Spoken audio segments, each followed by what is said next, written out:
इस एक अक्षर रूप ब्रह्म को उच्चारण करता हुआ और उसके अर्थ स्वरूप मुझ निर्गुण ब्रह्म का चिंतन करता हुआ शरीर को त्याग कर जाता है, वह पुरुष परम गति को प्राप्त होता है। हे अर्जुन, जो पुरुष मुझ में अनन्य चित्त होकर सदा ही निरंतर मुझ पुरुषोत्तम को स्मरण करता है, उस नित्य निरंतर मुझ में युक्त हुए योगी के लिए मैं सुलभ हूँ, अर्थात उसे सहज ही प्राप्त हो जाता हूँ। परम सिद्धि को प्राप्त महात्मा जन मुझको प्राप्त होकर दुखों के घर एवं क्षणभंगुर पुनर्जन्म को नहीं प्राप्त होते हैं। अर्जुन, ब्रह्मलोक पर्यंत सब लोग पुनरावर्ती हैं, परंतु हे कुंती पुत्र, मुझको प्राप्त होकर पुनर्जन्म नहीं होता, क्योंकि मैं कालातीत हूँ और ये सब ब्रह्मादि के लोक काल द्वारा सीमित होने से अनित्य है।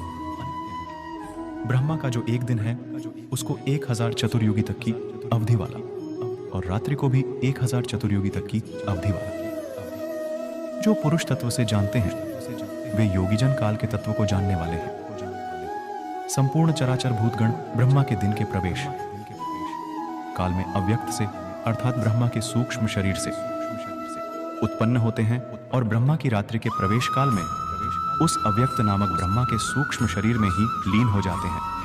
हे पार्थ, वही यह भूत समुदाय उत्पन्न होकर प्रकृति वश में हुआ रात्रि के प्रवेश काल में लीन होता है और दिन के प्रवेश काल में फिर उत्पन्न होता है, उस अव्यक्त से भी अति परे दूसरा अर्थात विलक्षण जो सनातन अव्यक्त भाव है, वह परम दिव्य पुरुष सब भूतों के नष्ट होने पर भी नष्ट नहीं होता। जो अव्यक्त अक्षर इस नाम से कहा गया है, उसी अक्षर नामक अव्यक्त भाव को परम गति कहते हैं, तथा जिस सनातन अव्यक्त भाव को प्राप्त होकर मनुष्य वापस नहीं आते, वह मेरा परम धाम है। हे पार्थ, जिस परमात्मा के अंतर्गत सर्वभूत है और जिस सच्चिदानंद घन परमात्मा से यह समस्त जगत परिपूर्ण है, गीता अध्याय 9 श्लोक 4 में देखना चाहिए। वह सनातन अव्यक्त परम पुरुष तो अनन्य, गीता अध्याय 11 श्लोक 25 में इसका विस्तार देखना चाहिए।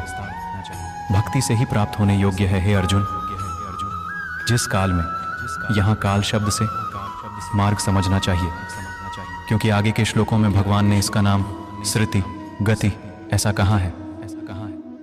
शरीर त्याग कर गए हुए योगीजन तो वापस न लौटने वाली गति को और जिस काल में गए हुए वापस लौटने वाली गति को ही प्राप्त होते हैं। उस काल को अर्थात दोनों मार्गों को कहूंगा, जिस मार्ग में ज्योतिर्मय अग्नि अभिमानी देवता है, दिन का अभिमानी देवता है, शुक्ल पक्ष का अभिमानी देवता है और उत्तरायण के 6 महीनों का अभिमानी देवता है।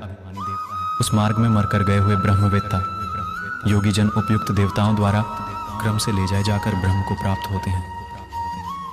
जिस मार्ग में धूमाभिमानी देवता है, रात्रि अभिमानी देवता है तथा कृष्ण पक्ष का अभिमानी देवता है और दक्षिणायन के 6 महीनों का अभिमानी देवता है, उस मार्ग में